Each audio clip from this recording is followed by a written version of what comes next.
Thank you very much. Thank you. If I may, just a quick word to conclude our ceremony in today's meeting.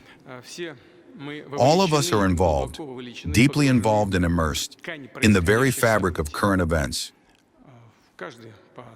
each in our own area. But on a broader level, we all understand what is happening both in the country and across the world. What situation Russia finds itself in, and the historical phase it is passing through, and passing through with dignity.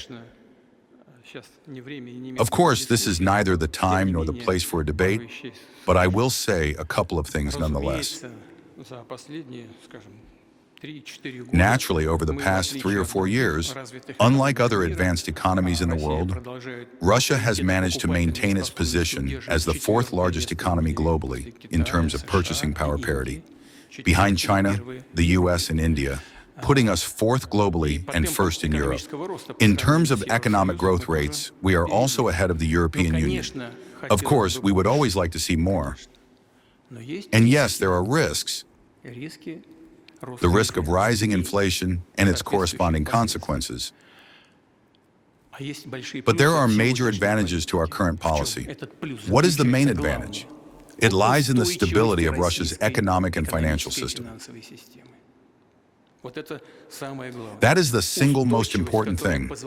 This stability, which allows us to address the development of industry as a whole, the defense sector, and social welfare issues alike.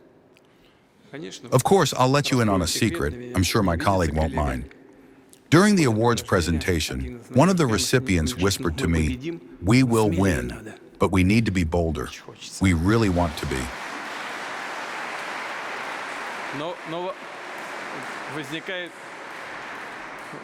But that raises a question. Even bolder?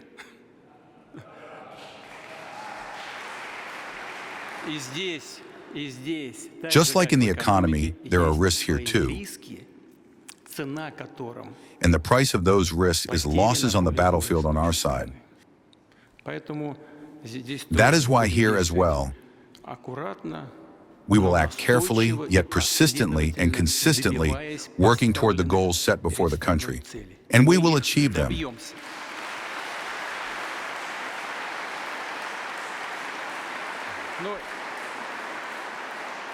Well, and finally, in closing,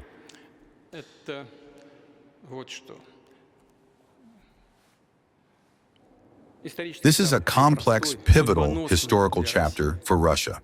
That much is clear. Today, this is understood not just by State Duma deputies, members of the Russian government, the Presidential Executive Office, or regional governors. It is understood by every ordinary citizen of the Russian Federation. We are going through a trial by fire, a true combat period, and parliamentarians represent their voters, which means they represent the people of Russia. That is why it is called a representative branch of power. Looking back at the results of your work, I want to say that your constituents can be proud of you, because you are a combat unit of our people. Thank you for your work and all the best. My thanks to you all.